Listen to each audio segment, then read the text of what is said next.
അവർ ശുദ്രം ചെയ്ത് ആളെ കൊല്ലുമെന്നാണ് ഭീഷണിപ്പെടുത്തിയിരിക്കുന്നത്. നിങ്ങളുടെ ഈ അമ്പലം സ്ഥാപിച്ചവിടെ ഈ കൂടോത്ര പരിപാടിയൊക്കെ നടത്താണെന്ന് പറയുന്നത് ഉള്ളതാണ്? അല്ല സാറേ, ഇല്ല. കൊരമയായിട്ടൊക്കെ നടക്കുന്ന ഏതെങ്കിലും അമ്പലം ഉണ്ടാ എങ്കിൽ നമ്മൾ അംഗീകരിക്കാം. ഇവിടെ ഈ പറഞ്ഞ കണക്ക് ഒരു ആവിചാര ക്രിയോ കാര്യങ്ങളോ ഒന്നും ഇവിടെ അതൊന്നും അല്ല അവിടെ നടക്കുന്നത്. അവിടെ നല്ല കുരുതിയാണ് കൊടുക്കുന്നത്. നമ്മോടുള്ള വൈരാഗ്യം എന്ന് പറയുന്നത് ഈ ക്ഷേത്രം ഇടിക്കണം. ഇവിടെ ക്ഷേത്രം അടച്ചു കഴിഞ്ഞാൽ പിന്നെ അതിനകത്ത് ഒരു പരിപാടി ഇല്ല. 7:30 മണിയാകുമ്പോൾ ക്ഷേത്രം അടയ്ക്കും. മന്ത്രവാദം കാണാൻ തുടങ്ങിയിട്ട് കുറെ നാളായി. ഈ ഒരു അനുഗ്രഹം കൊച്ചും പ്രായത്തിൽ ഈ കൊടുങ്ങല്ലൂർ ക്ഷേത്രത്തിൽ കോമരാടുന്നതാണ്. ഈ യുഗത്ത് 21-ാം നൂറ്റാണ്ട് നിങ്ങളൊക്കെ ഇത് വിശ്വസിക്കുന്നുണ്ടാ? നമ്മുടെ പിന്നിൽ കാണുന്ന ഈ ഒരു അമ്പലത്തിൽ നാട്ടുകാർക്ക് ബുദ്ധിമുട്ടുണ്ടാകുന്ന തരത്തിൽ എന്തൊക്കെ പ്രവർത്തനങ്ങൾ നടക്കുന്നുവെന്ന് ഞങ്ങൾ അന്വേഷിക്കാനാണ് ഇവിടെ എത്തിയത്. കൊടുങ്ങല്ലൂർ ക്ഷേത്രത്തിൽ കൊടുക്കുന്ന ആ ഒരു ആചാരമാണ് ആ ദേവിക്ക് ഇവിടെ നമ്മൾ സമർപ്പിക്കുന്ന. പിന്നെ 12 മണിയാവുമ്പോൾ ഒരു പായസം, ആ പായസവും കൊടുത്ത് അത് ആ ദിവസം അപ്പോഴേ കോവിലടയ്ക്കും. പറഞ്ഞതുപോലെ പാൽപ്പായസവും ചോറും ഏത്തപ്പഴവും മുന്തിരിങ്ങയും ഒക്കെ പൂജ ചെയ്യുന്ന ഇവർ എങ്ങനെ കൂടോത്തറക്കാരായി എന്ന് അന്വേഷിക്കാനാണ് വിസ്മയ ന്യൂസ് ഇവിടെ എത്തിയിരിക്കുന്നത്. ഞങ്ങൾ ഈ ഒരു വിഷയത്തിൽ ഒരു അന്വേഷണം നടത്തുകയാണ്. ഒരു നാട്ടിൽ ഒരു അമ്പലം വരുമ്പോൾ ഒരുപാട് ആളുകൾ സന്തോഷിക്കാറുണ്ട്. അവിടെ ഒരു അമ്പലം വന്നു, ഇനി ആ നാട് വളരും, അവിടെ ഐശ്വര്യം ഉണ്ടാകുമെന്നൊക്കെ കരുതാറുണ്ട്. പക്ഷേ ഇവിടെ ഒരു അമ്പലം വരുന്നതിന് നിങ്ങളൊക്കെ തടസ്സമാണത്. നമുക്ക് അവിടെ മൊത്തം ദുരിതമാണ്. ഇവിടെ അവര് മന്ത്രവാദങ്ങളും അതും ഇതും ചെയ്ത് ജനങ്ങളെ ദ്രോഹിച്ചുകൊണ്ടിരിക്കുകയാണ്. നമ്മൾ അങ്ങോട്ട് ഇറങ്ങി ഒന്നും പോവാൻ, ഒന്നും സഹകരിക്കാൻ ഒന്നിനും പോകുന്നില്ല.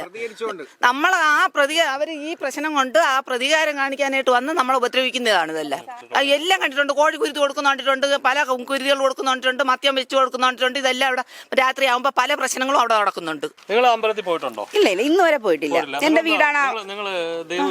ദൈവവിശ്വാസിയാണ്. കൊടുങ്ങല്ലൊരു അമ്മയുടെ പേര് നശിപ്പിക്കാൻ വേണ്ടി ഉണ്ടാക്കി വെച്ചിട്ട് എനിക്ക് പോവേണ്ട ആവശ്യമില്ല. ഞാൻ ഇന്ന് വരെ പോയിട്ടുമില്ല, ഇനി പോവേയില്ല. അതെന്റെ വീടാണ്. അവിടെ എനിക്കൊരു വാടകക്കാരെ കൊണ്ടുവരാനോ അവിടെ ആർക്കും വന്നൂടാ. ഇപ്പൊ ഞാൻ നോക്കിയപ്പോഴെന്ന് വെച്ചാൽ ഇപ്പൊ ഞാൻ ഒരു വാടകക്കാരെ അവിടെ താമസിപ്പിച്ചപ്പോ നിരന്തരം അവരെ ചീത്ത വിളി. മന്ത്രവാദം കാണാൻ തുടങ്ങിയിട്ട് കുറെ നാളായി.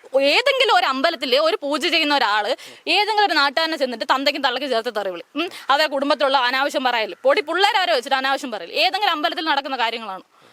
എന്തിന് വസ്ത്രം വരെ അവർ പൊക്കി കാണിച്ചെന്നുള്ളത്? ഏത് അമ്പലത്തിലാണ് പിന്നെ പൂജിക്കുന്ന ആൾക്കാർ ഈ വേലത്തരങ്ങളൊക്കെ ചെയ്യുന്നത്? പൊടി പിള്ളേര് വരെ അവിടുന്ന് വിളിക്കുന്നതും പറയുന്നതും കേൾക്കുമ്പോഴത്തേക്കും നമ്മൾ തൊലിയുരിഞ്ഞു. നിങ്ങളുടെ ഈ അമ്പലം സ്ഥാപിച്ചവിടെ ഈ കൂടോത്ര പരിപാടിയൊക്കെ നടത്താണെന്ന് പറയുന്നത് ഉള്ളതാണ്? അല്ല സാറേ, ഇല്ല. ഞങ്ങൾ ഇന്ന് വരെ ഈ നിമിഷം വരെ ഇല്ല. ഞങ്ങള് നിത്യ പൂജ ചെയ്യും. കോഴിനെ കൊല്ലക്കല്ല, ആട്ടിനെ കൊല്ലക്കല്ല, ഇവിടെ ഒന്നുമില്ല. ഞങ്ങൾ അന്വേഷിച്ചോട്ടെ. നിങ്ങളെല്ലാം ഇത്ര ആൾക്കാരോട് നിൽക്കില്ല, ഞങ്ങൾ അന്വേഷിച്ചോട്ടെ. സത്യസന്ധമായ വാർത്ത കൊടുക്കട്ടെ. അതിനകത്ത് പ്രശ്നമൊന്നുമില്ലല്ലോ.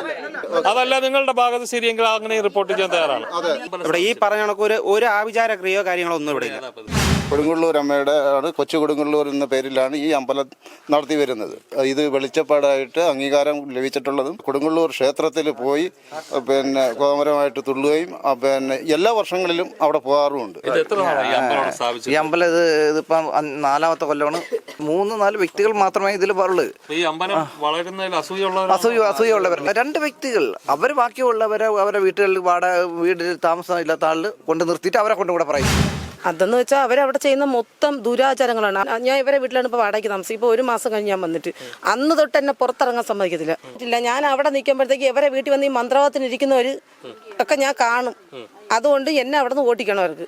ഞാൻ കണ്ടിട്ട് ആർക്കെങ്കിലും പറയുമെങ്കിലും. അപ്പോൾ ഇവിടെ കുറച്ച് പേരൊക്കെ അവിടെ ഒരുപാട് പേര് വരുന്നുണ്ട്. പണ്ടിയിലൊക്കെ എപ്പോഴും രാത്രിയെന്നില്ല പകലെന്നില്ല എപ്പോഴും ആൾ വന്നുകൊണ്ടിരിക്കുകയാണ്. ഈ സുധയെന്ന് പറയുന്ന അവളെ ഭർത്താവുണ്ട് രാജു പൂരപ്പാട്ടാണ്.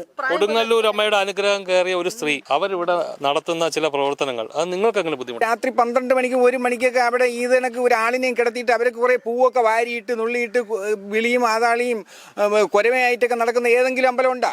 ഈ അമ്പലം ഇവിടെ സ്ഥാപിക്കുന്നതിന് യാതൊരു വിധത്തിലുള്ള രേഖകളും നിങ്ങളുടെ വശമില്ല. അതുകൊണ്ട് തന്നെ പഞ്ചായത്ത് ഈ അമ്പലം പൊളിച്ചു നീക്കാനുള്ള നടപടികൾ സ്വീകരിക്കുമെന്നൊക്കെ പറഞ്ഞു. അത് നമ്മളുടെ ഉള്ള അവരെ കൂടെ ചേർന്നും കൊണ്ട് നമുക്ക് വ്യക്തിപരമായിട്ട് അവർ ചെയ്യുന്നതാണ്. 9 വർഷമായി വന്ന് ഈ പെരേട വാങ്ങിച്ചിട്ട് 9 വർഷം കൊണ്ട് ഈ 9 വർഷം കൊണ്ട് ഞാൻ ഇവിടെ ഇവിടെ ചെറിയൊരു ക്ഷേത്രം വരുന്നു. അവിടെ നിന്നാണ് ഈ 4 വർഷം കൊണ്ട് ഈ ക്ഷേത്രം ഇങ്ങോട്ടായത്. ഈ ഒരു അനുഗ്രഹം കൊച്ചും പ്രായത്തിൽ ഈ കൊടുങ്ങല്ലൂർ ക്ഷേത്രത്തിൽ കോമരാടുന്നതാണ്. ഇത് കാണുന്ന ആൾക്കാർക്ക് മനസ്സിലാവാൻ വേണ്ടി ചോദിക്കുന്നതാണ്. അതായത് നമ്മൾ ഈ കൊടുങ്ങല്ലൂർ അമ്പലത്തിൽ പോയി അങ്ങനെ ഒരു കോമരം പാടുന്ന നമുക്കൊരു അമ്പലമൊക്കെ സ്ഥാപിക്കാൻ പറ്റുന്നതാണോ?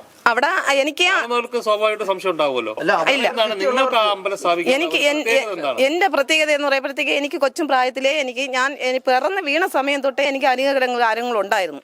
അപ്പൊ അവിടെ നിന്ന് തന്നെയാണ് ഞാൻ ഇതിങ്ങനെയുള്ള പ്രത്യേക ശക്തിയുണ്ടോ? ഉണ്ടായിരുന്നു. ഞാൻ അനുഗ്രഹിക്കുന്നു. നിങ്ങൾക്ക് ഉണ്ടാകുന്ന അനുഗ്രഹം നിങ്ങൾ പണം ഉണ്ടാക്കാനുള്ള മാർഗമായിട്ട് നിങ്ങൾ സ്വീകരിക്കുന്നുണ്ട്. അങ്ങനെ ഉണ്ടാക്കുന്ന സാർ ഇപ്പൊ ഈ നിമിഷം എന്റെ വീട് കയറി കാണണം. അല്ലാതെ ഇതിൽ ഞങ്ങൾക്ക് യാതൊരു ബിസിനസ്സും ഇല്ല. ഇതാണ് ഇവർക്ക് വൈരാഗ്യം. തിരുവനന്തപുരം ജില്ലയിലെ കല്ലമ്പലത്ത് നിന്നുള്ള ഒരു വാർത്തയാണ് പ്രേക്ഷകരിലേക്ക് എത്തിക്കുന്നത്. ഇവിടെ ഒരു അമ്പലവുമായി ബന്ധപ്പെട്ട ഒരു തർക്കം നിലനിൽക്കുന്നു. ഇവിടെ കൂടോത്തരവും ആഭിചാരവും ഒക്കെ നടത്തുന്ന കുറെ ആളുകൾ ഇവിടെ ഉണ്ടെന്നാണ് പറയുന്നത്. നിങ്ങളാണോ കൂടോത്തരം നടത്തുന്നത്? ഞാനാണെന്നാണ് പറയുന്നത്. സാർമാർ വരുന്ന മുമ്പേ ഉള്ള ചാനലില് നാട്യ ആ കൂടോത്തരം എന്താണെന്ന് അതിന്റെ തെളിവ് എനിക്ക് വ്യക്തമായി തരണം. ആര് നമുക്ക് ഇവിടെ ക്ഷേത്രം അടച്ചു കഴിഞ്ഞാൽ പിന്നെ അതിനകത്ത് ഒരു പരിപാടി ഇല്ല. 7:30 മണിയാകുമ്പോൾ ക്ഷേത്രം അടയ്ക്കും. അപ്പൊ ഇവർക്കെതിരായിട്ട് ഇവിടെയുള്ള ചില ജനങ്ങൾ ആരോപിക്കുന്ന പരാതികൾ എന്തെന്ന് അന്വേഷിക്കേണ്ടതുണ്ട്. ഇവരുടെ ഭാഗം ഇപ്പോൾ നമ്മൾ കേട്ടു. ഇവിടെ പരാതിക്കാരായിട്ടുള്ള ചില ആളുകളുണ്ട്. അവർ പോലീസിൽ പരാതി നൽകിയിട്ടുണ്ടെന്നൊക്കെയാണ് അറിയാൻ കഴിഞ്ഞത്. അവരുടെ ഒരു ഭാഗം കൂടി കേൾക്കേണ്ടതുണ്ട്. അവരുടെ ഭാഗം കൂടി ഞങ്ങളിവിടെ ഒന്ന് അന്വേഷിച്ചപ്പോൾ ഇവിടെ ഏതോ 1-2 വീട്ടുകാരാണ് ഈ അമ്പലത്തിനെതിരായി നിൽക്കുന്നത്. 1-2 വീട്ടുകാർ മാത്രമാണ് ഇവിടെ. എത്ര വീട്ടിലുള്ള ആൾക്കാരുണ്ട്? ഇപ്പൊ ഇവിടെ 5-6-7 വീടുകാരുണ്ട് ഇവിടെ. ഈ നിൽക്കുന്നവരെല്ലാം പല പല വീടുകളിലുള്ള അവര് പറയുന്നത് പാൽപ്പായസവും മുന്തിരിയും ഏത്തപ്പഴവും ഒക്കെ വെച്ച് മാത്രമാണ് പൂജ ചെയ്യുന്നത്. നിങ്ങൾ പറയുന്ന തരത്തില് കോഴിയൊന്നും ഇല്ലെന്ന് പറയുന്നു. അവിടെ നടക്കുന്നത് അവിടെ നല്ല കുരുതിയാണ് കൊടുക്കുന്നത്. ഇപ്പൊ നിങ്ങൾ ഇവിടെ ഒരു 10-20 ആൾക്കാരെ മാത്രമേ കാണുന്നുള്ളൂ. അപ്പൊ ബാക്കിയുള്ള ആൾക്കാർക്കൊന്നും പരാതി. ബാക്കിയുള്ള ആളുകൾ പേടിച്ചിരിക്കുന്നു. അവരൊക്കെ ഇവരെ പേടിയാണ് മന്ത്രവാദത്തിന്. അവര് ശുദ്രം ചെയ്ത് ആളെ കൊല്ലുമെന്നാണ് ഭീഷണിപ്പെടുത്തിയിരിക്കുന്നത്. എന്റെ വീട്ടിലും പൂജാ റൂമുണ്ട്. എന്റെ വീട്ടിൽ ഞാൻ ദൈവങ്ങൾ വെച്ച് ആരാധിക്കുന്ന ഒരാളാണ് എന്നും പറഞ്ഞ് ഇതൊക്കെ കണ്ടു കഴിഞ്ഞാൽ നമുക്ക് ഉറപ്പായിട്ട് ഇതിലൊന്നും ഒന്നുമില്ല. അവക്ക് ഭ്രാന്ത് കൊണ്ടാണ്, അല്ലാതെ വേറെ ഒന്നും കൊണ്ടല്ല. നല്ല സ്വഭാവമല്ല പെണ്ണുപിള്ളക്ക്. അല്ല, നിങ്ങൾ ഇവിടെ ചോദിച്ചപ്പോൾ ഞാൻ കേട്ടത് അമ്പലമാണ്. ഇത് അമ്പലമല്ല, അവിടെ ഒരു സ്മാരകമാണ്. അത് അവിടെ ഒരാളെ അടക്കിയത് എനിക്കറിയാവുന്ന കേസല്ല. ഇത് ഇവര് കുഴിച്ചിട്ടാണെന്ന് അറിയാം. ആക്സിഡന്റ് മരിച്ച് അവിടെ കുഴിച്ചിട്ടാണ്. അവർ വണ്ടി ആക്സിഡന്റ് മരിച്ച്. അതിനുശേഷം അവർക്ക് എന്തെങ്കിലും ശക്തി എന്തെങ്കിലും ഉണ്ടായിരുന്നു? എനിക്കറിയില്ല അതിനെ പറ്റിയെന്ന്. എന്ന് പറഞ്ഞാൽ ഇത് ഒരു ശല്യമായിട്ടാണ് ഇപ്പൊ ഇവിടെ നടന്നുകൊണ്ടിരിക്കുന്നത്. ചേട്ടാ, നിങ്ങളാണോ ഈ അമ്പലത്തിലേക്ക് ഈ കൂടോത്രത്തിനൊക്കെ ആൾക്കാരെ കൊണ്ടുവരുന്നത്? ആട്ടോയിൽ വരുന്നത് ഇവർക്ക് ഈ അമ്പലത്തിന് വേണ്ടി പൂ എടുക്കാനൊക്കെ പോകും. ഇത്രയേ ഉള്ളൂ. ഇതുവരെ ഞാൻ കണ്ടിട്ടില്ല. 9 വർഷം കൊണ്ട് ഞാൻ ഈ ഇവിടുത്തെ ഓട്ടങ്ങൾ പോകുന്നതാണ്. ഇപ്പൊ പുതുതായിട്ട് സ്ഥാപിച്ചിട്ട് ഇപ്പൊ 4-5 വർഷമാറായി. അന്ന് മുതലേ ഞാൻ ഇവിടുത്തെ ഓട്ടോ ഓടുകയാണ്. ഞാൻ ഈ കല്ലമ്പലത്ത് മാവൻമൂട് എന്ന് പറഞ്ഞു. പോലീസ് ഇവിടെ വന്നിരുന്നു രാവിലെ. ഒരു കല്ലമ്പലം പോലീസ് വന്നിരുന്നു. എന്താന്ന് വെച്ചാൽ പഞ്ചായത്തിൽ നിന്ന് പൊളിക്കാൻ വേണ്ടിയിട്ടുള്ള പേപ്പർ കിട്ടുമെന്നാണ് അവർ പറയുന്നത്. കിട്ടിയോ ഇല്ലെന്ന് നമുക്കറിയത്തില്ല. എല്ലാം വാരി കംപ്ലീറ്റ് ഇട്ടിട്ട് ചൂരലിനടിക്കും. അത് പെണ്ണുങ്ങൾ കിടന്ന് കരയും. അപ്പൊ അങ്ങനെയൊക്കെ നടക്കുമ്പോൾ പിന്നെ ഇത് എന്തെങ്കിലും ഇത് വേണ്ടി ഈ ഒരു കൊച്ചിനെ അടിക്കുന്ന രംഗമുണ്ട്. പക്ഷെ അത് ആ കൊച്ചു കിടന്നുള്ള വിളി അത് എവിടെയുള്ളതെന്ന് നമുക്കറിയില്ല. ഒരു 9-10 മണിയായി വരും. അവരങ്ങ് പറഞ്ഞു വിടും. രാത്രി വരാൻ പറയും. ഈ പകലെന്ത് നടത്താത്തത്? എൻ്റെ പേര് അനിൽകുമാർ എന്നാണ്. ഞാൻ പൊതു രംഗത്ത് നിൽക്കുന്ന ഒരു വ്യക്തിയാണ്. മനുഷ്യാവശ്യ പ്രവർത്തകനാണ്. അങ്ങനെ ഒരു സംഭവമേ ഇല്ല അവിടെ. യഥാർത്ഥത്തിൽ ഇത് ഒരുപാട് പഴക്കമുള്ള ഒരു ക്ഷേത്രമായിരുന്നു, ഒരു കാവായിരുന്നു. ആ കാവ് അതിനുശേഷം അവരുടെ കുടുംബക്കാരെല്ലാം കൂടി ചേർന്ന് അതൊരു ക്ഷേത്രമാക്കി അത് പണിഞ്ഞു. അത് കൊടുങ്ങല്ലൂർ ദേവീ ക്ഷേത്രത്തിന്റെ ഒരു ഉപശാഖയായിട്ടാണ് ഇത് പ്രവർത്തിക്കുന്നത്. പക്ഷേ ഈ ക്ഷേത്രത്തിനെ ഇല്ലാതാക്കാൻ വേണ്ടിയുള്ള ഒരു ഗൂഢാലോചന ഇവിടെ പല ആളുകളും നടത്തുന്നുണ്ട്. കഴിഞ്ഞ ദിവസം ഒരു കക്ഷി, അതായത് ഇവിടെ പല കേസിലെയും പ്രതിയാണ്, മോഷണ കേസിലെയൊക്കെ പ്രതിയാണ്. പുള്ളിയാണ് ഇത് ഒരു ഗൂഢാലോചന നടത്തി ഈ ഒരു മാധ്യമപ്രവർത്തകരെ 2 പേരെ വിട്ടത്. അടിയന്തരമായിട്ട് നമ്മളെ പഞ്ചായത്ത് ഇടപെട്ട് പഞ്ചായത്ത് മെമ്പർമാരും പഞ്ചായത്ത് പ്രസിഡന്റും ബ്ലോക്ക് പ്രസിഡന്റും നമ്മൾ വിളിച്ചു പറഞ്ഞിട്ടുണ്ട്. അവരെല്ലാം വന്ന് ഇവിടെ എന്താണ് നടക്കുന്നത് മനസ്സിലാക്കണം. വെറുതെ കിടന്ന ഒരു വയൽ വെകത്തി അവിടെ ഒരു ഷെഡ് ഉണ്ടാക്കാൻ ഞങ്ങളെ കൊണ്ടുപോകാൻ പറ്റും. എന്നിട്ട് അവിടെ ഒന്നുമില്ലാതെ എന്തെങ്കിലും ഇവിടെ ഇതുണ്ട് എന്ന് പറയാൻ ഞങ്ങളെ കൊണ്ടും പറ്റും. ഈ ദിവസം ഈ ഒരു വാർത്ത റിപ്പോർട്ട് ചെയ്യാൻ ഇവിടെ ഒരു ഓൺലൈൻ മാധ്യമം എത്തിയിരുന്നു. ആ ഓൺലൈൻ മാധ്യമത്തിന്റെ പ്രതിനിധി താങ്കൾ ആ അമ്പലത്തിലെത്തി അക്രമം നടത്തി എന്നൊക്കെ ഒരു പരാതി വന്നല്ലോ.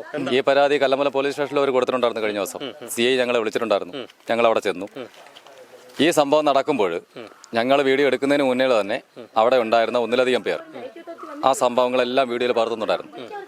അപ്പോൾ CIയുടെ അടുത്ത് ഞാൻ പറഞ്ഞു, അവരുടെ വിഷ്വൽസും കൂടെ വാങ്ങി നോക്കുമ്പോൾ കാര്യങ്ങൾ യാഥാർത്ഥ്യം. ഞങ്ങളെടുത്തിട്ടുള്ള സകല വീഡിയോയും CIയെ കാണിച്ചു. CIക്ക് കണ്ട് ബോധ്യമായി. അതേ ഞങ്ങളുടെ സ്ഥാനത്ത് തന്നെ പരാതിക്കാരോട് ചോദിച്ചു, നിങ്ങൾ പരാതിയിൽ എഴുതിയിരിക്കുന്ന ആരോപണങ്ങളെല്ലാം കള്ളമാണെന്ന് ഈ വീഡിയോ കാണുമ്പോൾ അറിയാം.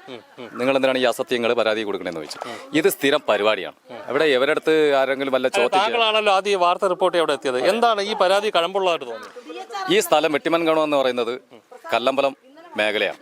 എൻ്റെ ജന്മസ്ഥലവും കല്ലമ്പലവും. ഈ ഒരു വിഷയത്തെക്കുറിച്ച് കഴിഞ്ഞ 1.5 മാസമായിട്ട് എനിക്ക് അറിവുണ്ടായിരുന്നു. ഞാനത് പലരോടും തിരക്കി. അപ്പോൾ തിരക്കിയപ്പോഴത്തേക്ക് പല കാര്യങ്ങളും ഞാൻ അറിഞ്ഞു. അങ്ങനെയാണ് കഴിഞ്ഞ ദിവസം ഞങ്ങൾ ഇവിടെ എത്തിയത്. ഞങ്ങൾ ആദ്യം അവരുടെ അടുത്ത് ചെന്ന് വളരെ ശാന്തമായിട്ട് തന്നെയാണ് ഞങ്ങൾ അവിടെ എന്നതും ഇവിടെ എന്താണ് ഇവിടെ പ്രവർത്തിക്കുന്നത്, എന്താണ് ഈ നാട്ടുകാർക്കുള്ള വിഷയങ്ങളിൽ എന്തെങ്കിലും കാര്യങ്ങളുണ്ടോ എന്ന് ചോദിക്കാൻ ചെന്നതാണ്. അവർ ഞങ്ങളെ കണ്ടുടനെ അവർ പ്രകോപിതരായി. അത് ഞങ്ങൾ ഇന്നലെ ചെയ്ത ആ വീഡിയോയിൽ തന്നെ അറിയാവുന്ന കാര്യമാണ്. അപ്പോൾ നാട്ടുകാർക്ക് ഒരു എതിർപ്പുണ്ടെങ്കിൽ തീർച്ചയായിട്ടും നമ്മളൊരു മാധ്യമപ്രവർത്തനാണെങ്കിൽ ആ ഒരു വിഷയം ചേർക്കാൻ ചെല്ലും. അപ്പോൾ ഞങ്ങളടുത്തും ആ ഒരു ധാർഷ്ട്യത്തിലാണ് അവർ പെരുമാറുന്നതെന്നുണ്ടെങ്കിൽ നാട്ടുകാരുടെ അടുത്ത് എന്തായിരിക്കും എന്നുള്ളത്. അന്വേഷണത്തിൽ ഈ നാട്ടുകാർ പറയുന്ന ആരോപണങ്ങൾ എന്തെങ്കിലും കഴമ്പുള്ളതായിട്ട് തോന്നി? ഒരു ആത്മീയ സ്ഥാപനം പ്രവർത്തിക്കുന്നത് നാട്ടുകാർക്ക് സ്വൈരക്കേടായിട്ടാണെന്നുണ്ടെങ്കിൽ അത് ഒഴിവാക്കേണ്ടത് തന്നെയാണ്. എന്തായാലും മാധ്യമ പ്രവർത്തനം നടത്താനെത്തി ഇപ്പോ കല്ലമ്പലം പോലീസ് സ്റ്റേഷനിൽ താങ്കൾക്കെതിരെ പരാതിയും കിട്ടി അന്വേഷണം നേരിടുകയാണ്. കള്ളപ്പരാതിയാണെന്നുള്ളത് പോലീസിന് മനസ്സിലായി. അത് ഇങ്ങനെ ഒരു കാര്യത്തിനായിട്ട് ഇറങ്ങുമ്പോഴത്തേക്കാനും ഉണ്ടാവുമല്ലോ, സ്വാഭാവികമാണല്ലോ. തിരുവനന്തപുരം ജില്ലയിലെ കല്ലമ്പലം വെട്ടിമൺകോണത്ത് നടക്കുന്ന ഈ ഒരു ജനകീയ വിഷയത്തിൽ, ഒരു അമ്പലം സ്ഥാപിച്ചതുമായി ബന്ധപ്പെട്ട ഒരു ജനകീയ വിഷയമാണ് ഇവിടെ കഴിഞ്ഞ ഏതാനും ദിവസങ്ങളായി തർക്കങ്ങളും തെറിവിളികളും അക്രമവും ഒക്കെയായി നടക്കുന്നത്. കല്ലമ്പലം പോലീസ് ഈ ഒരു വിഷയത്തിൽ സജീവമായി ഇടപെടൽ നടത്തി ഈ ഒരു വിഷയത്തിൽ ഒരു ശാശ്വതമായ പരിഹാരമുണ്ടാക്കിയില്ലെങ്കിൽ വരും ദിവസങ്ങളിൽ ഇവിടെ ഒരു സംഘർഷ അന്തരീക്ഷം സൃഷ്ടിക്കുമെന്നാണ് ഞങ്ങൾക്ക് ഇവിടെ നിന്ന് മനസ്സിലാക്കാൻ കഴിഞ്ഞത്. ക്യാമറമാൻ വിപിൻ വേണുവിനൊപ്പം രജനീഷ്, വിസ്മയ ന്യൂസ്.